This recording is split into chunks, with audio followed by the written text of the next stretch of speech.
The message came without warning. Across the vastness of space, it echoed with desperation.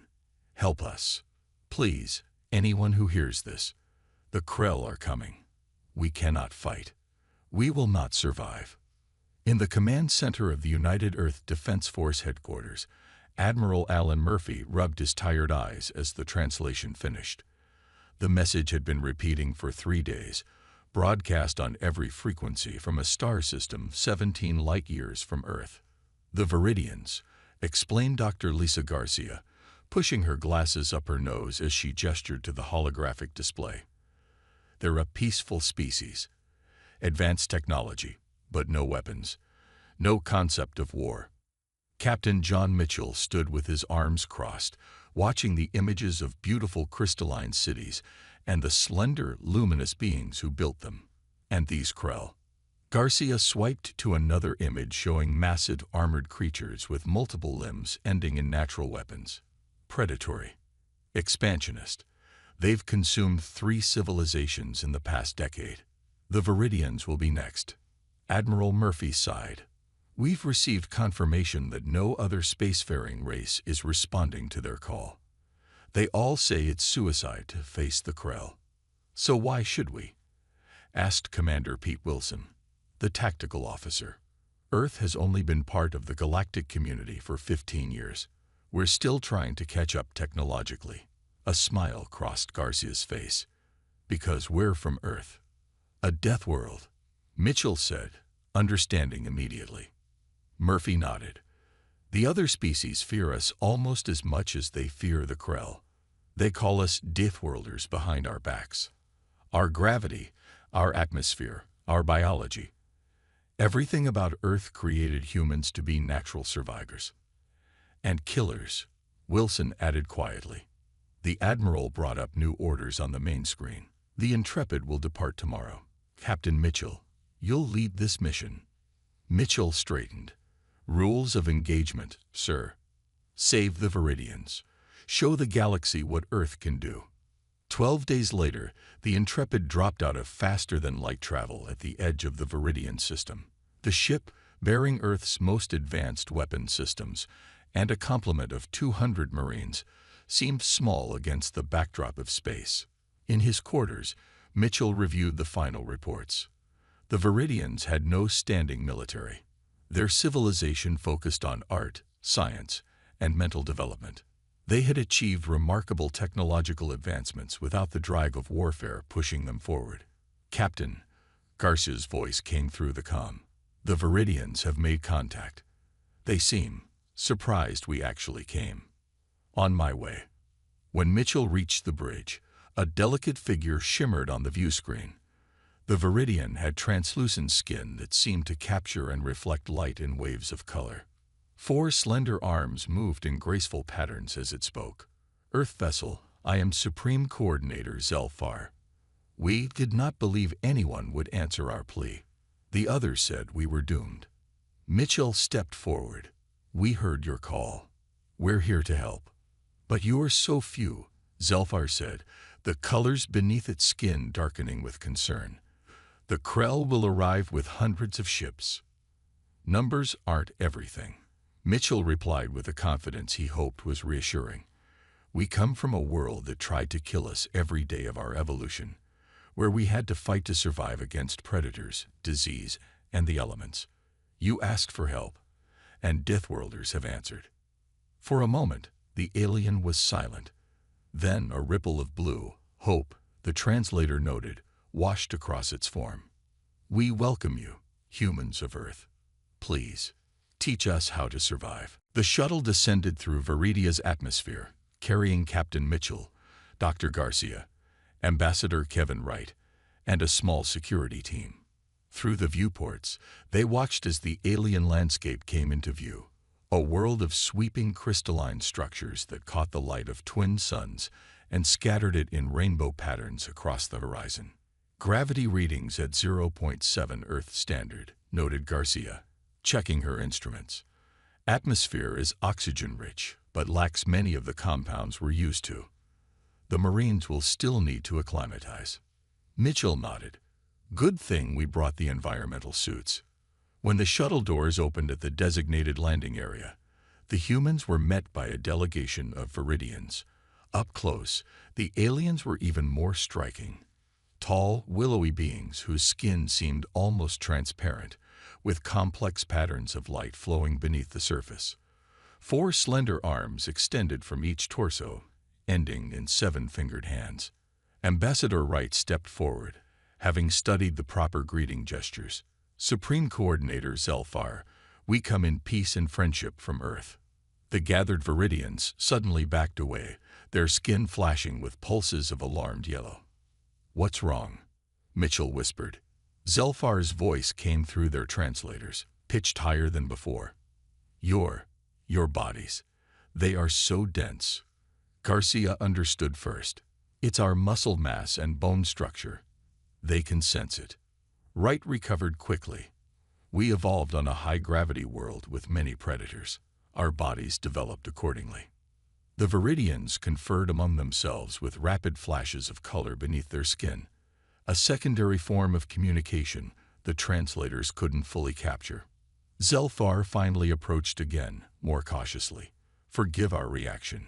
We have never encountered beings like you. Please, follow us to the Hall of Communion. As they walked through the Viridian capital, humans from the security team instinctively noted structural weaknesses, defensive positions, and evacuation routes, habits ingrained from a species with warfare in its history. The Hall of Communion was a vast chamber whose walls seemed to be made of living crystal. The Viridian Council waited inside, 12 elders whose skin contained more complex light patterns than the others. We have reviewed your transmission data, Zelfar began. Your weapons capabilities are disturbing to us. Our species abandoned violence millennia ago. Mitchell stepped forward. We understand your concerns. We don't glorify violence, but we know how to defend ourselves and others. One of the elders flashed a pattern of deep red. The Krell destroyed the Nemidians in 14 cycles, the Petrovan civilization in 9. What can 200 humans do against such a force? Let me demonstrate, Mitchell said, nodding to Sergeant Amy Foster, the communications specialist who had been studying Krell transmissions. Foster activated a portable display showing footage from Earth's history, not of wars, but of survival. Humans enduring extreme conditions, protecting the vulnerable, rebuilding after disasters. We're not just fighters, Mitchell explained. We're survivors. And we've analyzed the Krell attack patterns. They rely on fear and overwhelming force against species that don't know how to resist. Garcia added, our scans show your world has resources we can use to create defensive systems without compromising your ethical concerns about weapons. The Viridian's colors shifted slowly from cautious oranges to contemplative blues. There is something else you should know, Zelfar said finally. The reason the Krell hunt us. The Supreme Coordinator raised all 4 hands, and suddenly the humans felt a gentle pressure in their minds, like a whisper of another consciousness touching theirs. You're telepathic, Garcia gasped. We have abilities the Krell wish to consume, Zelfar confirmed. But we have never used them in conflict. Mitchell exchanged glances with his team. Then perhaps it's time you learned how. The council chamber fell silent as the implications settled on both species. 2 vastly different evolutionary paths were about to merge in the face of a common enemy. The Earth Marines established their base camp at the outskirts of the Viridian capital, a stark contrast of utilitarian military equipment against the flowing organic architecture. Commander Susan Taylor had converted a crystalline amphitheater into a training ground, where the first group of Viridian volunteers gathered nervously. They looked like they might shatter if you touched them. Sergeant Ben Hayes whispered to Taylor as they watched the aliens attempt to lift the modified training weapons. Taylor nodded. That's why we're starting with the basics. They don't need our strength. They need our mindset. Across the field, the Viridians struggled. Their 4-armed bodies were nimble but lacked the muscle density to handle even the lightest human weapons. One dropped a training rifle, flinching as if expecting punishment. Taylor strode forward. It's okay to fail, she said, her translator converting her words. Humans fail all the time. We just get back up and try again. The concept seemed foreign to the Viridians, whose society had engineered failure out of their existence centuries ago.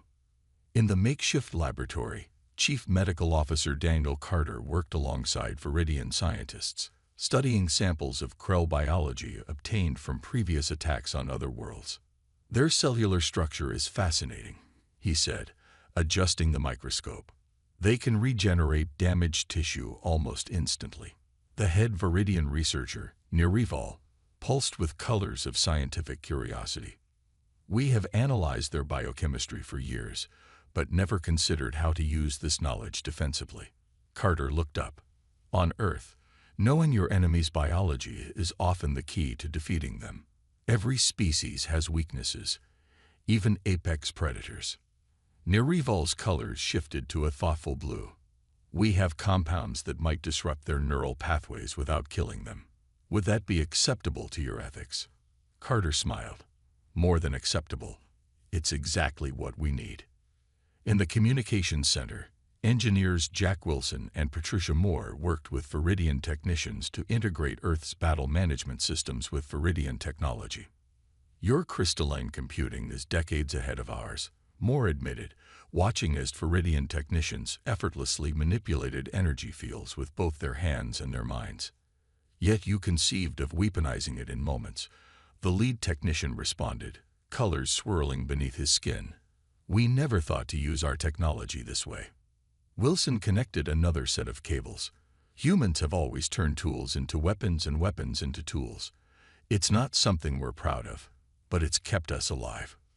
The Krell ships emit a specific frequency before attacking, the technician said, bringing up holographic displays of previous encounters. We always interpreted it as a victory signal. Moore studied the pattern and suddenly grinned. It's not a signal. It's a targeting system cycling up. If we can disrupt that frequency, we could blind them. Wilson finished. That's brilliant. As night fell, Captain Mitchell met with Supreme Coordinator Zelfar on a balcony overlooking the city. The twin moons of Viridia cast everything in silver light, making the crystal structures glow from within. Your people learn quickly, Mitchell said, but I'm concerned about their resolve when actual fighting begins. Zelfar's skin rippled with troubled colors. Violence is contrary to everything we believe. For millennia, we have used our mental abilities only for creation and connection. Sometimes protecting what you love requires difficult choices, Mitchell replied softly. Like your people made, Zelfar asked. We have glimpsed your history in the minds of your people. So much conflict, so much pain. Mitchell nodded. We've fought each other more than we've fought anyone else, but we've learned from it, grown beyond it. A sudden alert chimed on Mitchell's communicator. Dr. Garcia's voice came through, tight with urgency. Captain, long-range sensors have detected something entering the system. Krell scout ships, at least 3 of them. They'll reach Viridia in 48 hours. Mitchell's eyes met Zelfar's. The Viridian skin had gone almost completely transparent with fear. It seems, Zelfar said quietly, that our time for preparation has just run out. The Krell scout ships entered Viridia's orbit with the casual confidence of predators who had never known defeat. 3 black vessels, their hulls covered in bony protrusions like the exoskeletons of the creatures who piloted them, took up positions above the capital city. On the bridge of the Intrepid, which had remained hidden behind Viridia's smaller moon, Captain Mitchell watched the tactical display with narrowed eyes. They're following the same pattern as their previous conquests, he said. 1 ship to scan for defenses, 1 to assess resources, and 1 to begin the terror bombing. Lieutenant Nickel Johnson, the lead pilot of Earth's fighter squadron, stood beside him. They don't know we're here yet. We could hit them before they realize what's happening. Mitchell nodded.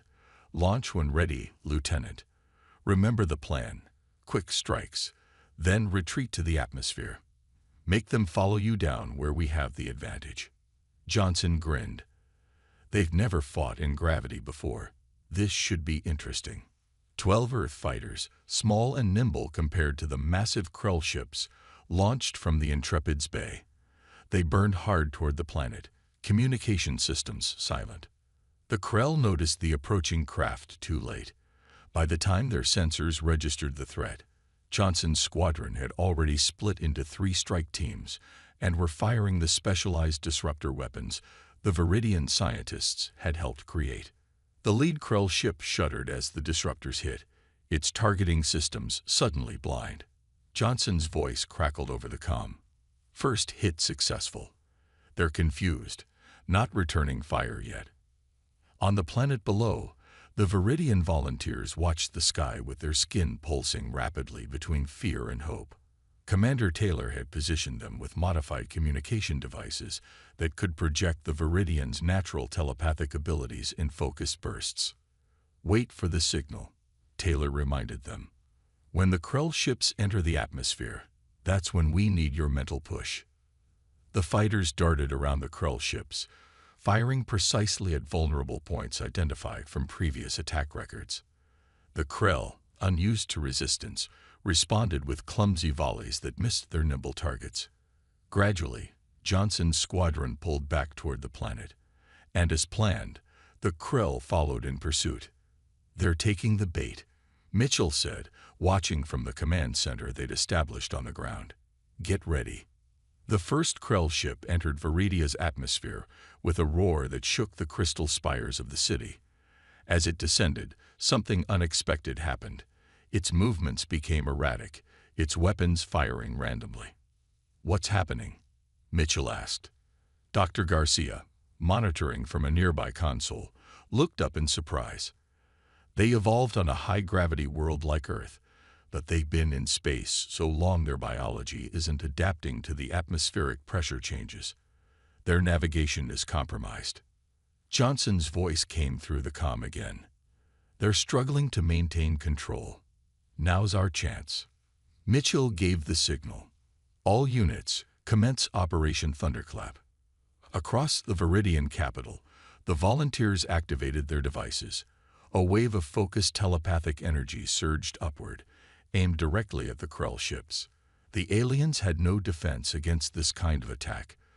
Their collective consciousness, which served them so well in coordinated hunting, became their weakness as panic and confusion spread instantly among them. The second Krell ship veered wildly, colliding with the third. Both spiraled downward, crashing into the uninhabited mountains beyond the city. The lead ship managed to pull up, limping back toward space with obvious damage. In the command center, a cheer erupted from the human personnel. The Viridians remained silent, their skin flickering with complex emotions, relief mingled with shock at their first victory, and deeper still, a disturbing realization that they were capable of violence after all. Mitchell's communicator beeped. A message from the Intrepid. They had captured a small Krell shuttle ejected from one of the damaged ships. Inside was a living Krell warrior. "Bring it in," Mitchell ordered. "We need to know what we're really up against." As the celebration continued around him, Mitchell exchanged glances with Zelfar. They both knew this was only the beginning. The main Krell fleet would now be coming, and it would come prepared. The captured Krell warrior was housed in a specially designed containment chamber, its massive form dwarfing the humans who studied it. Nearly 3 meters tall with armored plates covering dense muscle, the creature looked like evolution's perfect killing machine. Eric Bennett, the communications officer, worked tirelessly with Viridian linguists to decipher the chittering sounds the creature made when it spoke. After 3 days, he made a breakthrough. "Captain, I think I've got something," Bennett said, rushing into the command center where Mitchell and the Viridian leadership had gathered. The Krell don't just communicate vocally, they use some kind of electromagnetic signaling between their neural clusters. It's like a hive mind, but more complex. Dr. Garcia looked up from her datapad. "That explains their perfect coordination during attacks. Each Krell knows what the others know. And more importantly," Bennett added, "they can be disrupted." The telepathic burst from the Viridians during the battle didn't just confuse them. It temporarily severed their connection to the collective. Mitchell turned to Zelfar. Could your people sustain a larger telepathic attack? The Supreme Coordinator's skin darkened with concern. Such use of our abilities would require training and focus we have never attempted. The mental strain could be dangerous. But not impossible, said a new voice. A Viridian named Thila stepped forward. Unlike the others, her skin patterns showed unusual stability, almost human-like in their steady rhythm. I have been working with Security Chief Ryan Cooper, she explained. We discovered that our telepathic abilities can be amplified through physical connection with humans. Cooper nodded. It's like we provide a grounding effect that stabilizes their mental output. Together, we can project focused disruption waves 3 times stronger than Viridians alone. Mitchell considered this. We need to test this on a larger scale. Long-range sensors chimed an alert. The main Krell Armada had been detected entering the outer system. 16 capital ships and dozens of smaller vessels. We're out of time for testing, Mitchell said grimly. The Krell will be here in less than 2 days. That night, Cooper and Thela demonstrated their discovery to a gathering of humans and Viridians. Standing side by side, they joined hands, her 4 interlocking with his 2. The visible wave of energy emanated from them, strong enough to disrupt electronic equipment several meters away. The effect is strongest with pairs who develop a mental rapport, Cooper explained. It's like friendship makes the connection stronger. The gathered Viridians flickered with surprise. The concept of weaponizing personal bonds was alien to them. But as the demonstration continued, volunteers began stepping forward. By morning, 30 human Viridian pairs had formed, each practicing the delicate balance of minds needed to project focused disruption fields. In the strategy room, Mitchell reviewed their options with his officers and Zelfar. Even with these new capabilities, we're outnumbered 20 to 1, Commander Taylor said. The Intrepid can engage some of their ships, but not all. Then we don't fight fair, Mitchell replied. On Earth, throughout our history, smaller forces have defeated larger ones by changing the rules of engagement. He activated the holographic display, showing images from Earth's military history, guerrilla fighters using terrain to their advantage, smaller nations repelling invasions through asymmetric warfare. The Krell expect us to defend from orbit or retreat, Mitchell continued. Instead, we'll let them land. The Viridian crystal forests provide perfect cover for ambush points. We'll draw them in, separate their forces, and cut their communication with the telepathic disruptors. Zelfar's skin pulsed with uncertainty. You would allow them onto our world. Sometimes you must risk what you love most to save it, Mitchell said softly. We won't let them destroy your home. I promise. As the meeting dispersed, Dr. Garcia approached Mitchell privately. The Viridians are changing, she said. I've been monitoring their physiology. The stress of the situation is triggering dormant evolutionary responses. Their bodies are adapting, becoming more resilient. Mitchell looked through the window at the paired humans and Viridians training together. They're becoming like us. And we're becoming like them, Garcia replied. The human teams report increased sensory awareness, even rudimentary telepathic impressions. Whatever happens next, both our species will emerge from this transformed. Outside, the first scouts reported Krell ships entering high orbit. The final battle was about to begin. The sky above Viridia darkened as Krell ships descended through the atmosphere. Unlike the scouts before them, these vessels came in tactical formation, a hunting pattern perfected across dozens of conquered worlds. From the makeshift bunker beneath the crystal forest, Captain Mitchell watched the enemy deployment on holographic displays. They're spreading out to surround the capital, he noted, just as we predicted.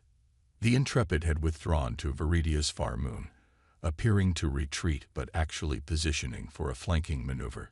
Lieutenant Johnson and her remaining fighters hid among the floating crystal formations in the upper atmosphere, engines cold, waiting. All human Viridian pairs in position, Commander Taylor reported. Defensive teams are ready. Mitchell nodded. Let them land. Wait for my signal. The first Krell dropships touched down at the edge of the crystal forest. Massive doors opened, and armored warriors poured out, each standing 3 meters tall with natural weapons extending from their limbs. They moved with predatory grace, communicating through clicks and electromagnetic pulses. "They're entering the forest perimeter." Cooper's voice came through the comm. He and Thela were leading one of the ambush teams. "We can feel their hive mind searching." "Hold position," Mitchell ordered. The Krell advanced deeper into the forest, their sensors sweeping for life signs. The human Viridian pairs remained perfectly still, their minds joined in a state that masked their presence from detection. When the Krell reached the prepared kill zones, Mitchell gave the command. "Now." Across the forest, 30 human Viridian pairs activated their telepathic disruption fields simultaneously. The effect was immediate and devastating. The Krell warriors froze. Their neural networks suddenly flooded with contradictory signals. Some dropped to the ground. Others fired blindly into the forest. Earth Marines emerged from hiding, using the modified weapons developed with Viridian technology. Instead of killing, these weapons targeted the Krell's neural receptors, effectively paralyzing the massive creatures. In orbit, the Intrepid surged from its hiding place, engaging the Krell fleet from behind. Johnson's fighters powered up and attacked the dropships still descending, causing chaos in the enemy's landing sequence. For 20 minutes, the battle seemed to be going according to plan. Then something changed. The Krell adapted. A massive energy pulse emanated from the lead ship, strong enough to penetrate the planetary surface. The human Viridian pairs cried out as their telepathic connections were forcibly broken by the interference. "They're recalibrating their hive mind," Dr. Garcia shouted over the comm. "They're using a higher frequency our disruptors can't reach." Freed from the disruption effect, the Krell warriors regrouped with frightening speed. They charged toward the capital city, cutting through the defenders with renewed coordination. Mitchell ordered a fallback to the secondary positions, but it was too late for some teams. Cooper's voice came through, distorted by static. "We're cut off. At least 30 Krell between us and the extraction point." In the command center, Mitchell made a decision. "I'm going out there. Hold the line here." Before anyone could object, he grabbed a weapons pack and ran for the exit. Outside, the beautiful crystal landscape had become a battlefield. Shattered formations littered the ground, their once perfect structures now jagged and broken. Mitchell moved through the chaos, avoiding Krell patrols as he made his way to Cooper's position. He found them. Cooper, Thela, and 3 other pairs, pinned down in a crystal ravine. "Captain," Cooper called out, "the Krell are jamming our telepathic connection." "We need to get back to the main defensive line," Mitchell said. "There's a path through." A massive explosion cut him off. A Krell heavy weapon had targeted their position. Crystal shards flew everywhere as the impact knocked them to the ground. Mitchell felt a sharp pain in his side. Looking down, he saw a crystal shard embedded below his ribs.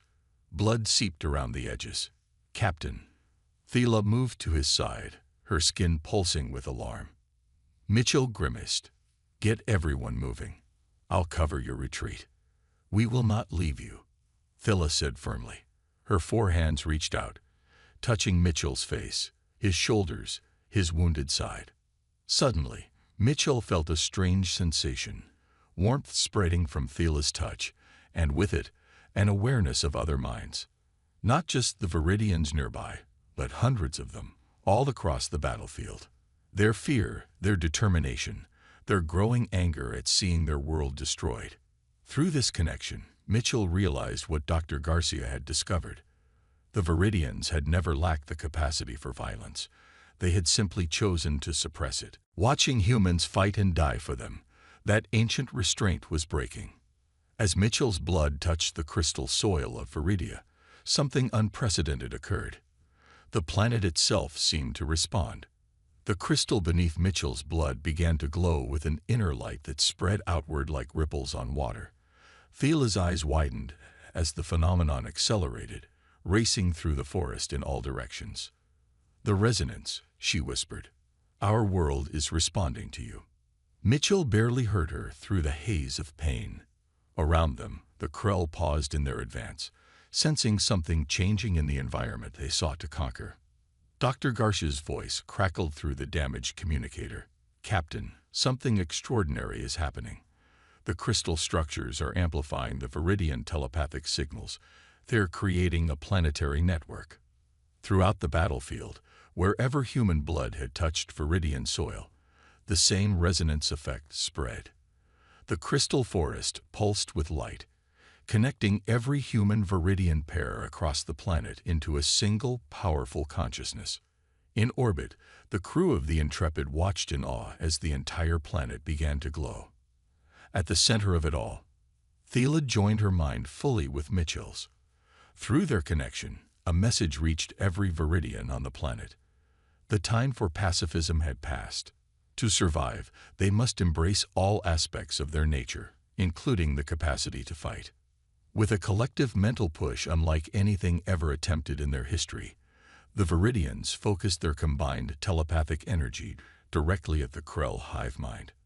The crystal planet amplified the signal 1,000-fold. The effect was instantaneous. Krell warriors collapsed on the ground, their neural networks overloaded. In orbit, the enemy ships drifted, suddenly unresponsive to commands. The central intelligence that coordinated the entire species had been disrupted at its core. 3 weeks later, Mitchell woke in a regeneration chamber, his wounds healed by a combination of Earth medicine and Viridian technology. Dr. Garcia stood nearby, making notes on a datapad. "Welcome back," she said with a smile. "You've been out for a while." Mitchell sat up slowly. The Krell. Gone. Their fleet retreated to the edge of known space. Intelligence suggests their hive mind was so damaged they've lost their collective memory. They may not even remember who they are, let alone how to be conquerors. And the Viridians. Garcia's expression turned thoughtful, changed. The experience awakened something in them, a strength they never knew they had. They're still peaceful by nature, but they understand now that defense isn't the same as aggression. Mitchell was discharged from medical care the following day, just in time to attend a ceremony in the great plaza of the Viridian capital. The Crystal City had been partially rebuilt, but the designs were different now, more practical, incorporating defensive elements while maintaining their beauty. Supreme Coordinator Zelfar, whose skin now displayed more complex patterns than before, addressed the gathered humans and Viridians. "For millennia, we believed that to embrace any form of conflict was to lose our true nature," Zelfar said. "The humans showed us that protecting what you love is the highest expression of that nature." Mitchell stood with his crew as Zelfar presented them with crystalline metals that pulsed with inner light. "The galaxy has witnessed what happened here," Zelfar continued. "Already, 3 other species have contacted us, seeking the protection of this new alliance between our peoples." After the ceremony, Mitchell found himself on a balcony overlooking the city, where he had spoken with Zelfar before the battle. Now Thela joined him there, her skin glowing softly in the twilight. "Our scientists have been studying the resonance effect," she said. "We believe it wasn't just a temporary phenomenon. The bond between our species appears to be permanent on some level." Mitchell nodded. "I can still feel it sometimes. Echoes of your people's thoughts. And some of us hear echoes of yours," Thela replied. "It seems Deathworlders and pacifists had more to offer each other than either realized." In the sky above, the first ships of the newly formed Galactic Defense Coalition entered orbit, representatives from worlds that had previously avoided contact with both humans and Viridians, now seeking to join their alliance. "What do you think they want from us?" Thela asked. Mitchell smiled.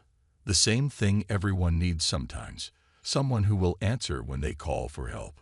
As night fell over Viridia, the crystal forests glowed with their own light, a permanent reminder of the day when desperate pleas had reached across the stars, and Deathworlders had answered the call.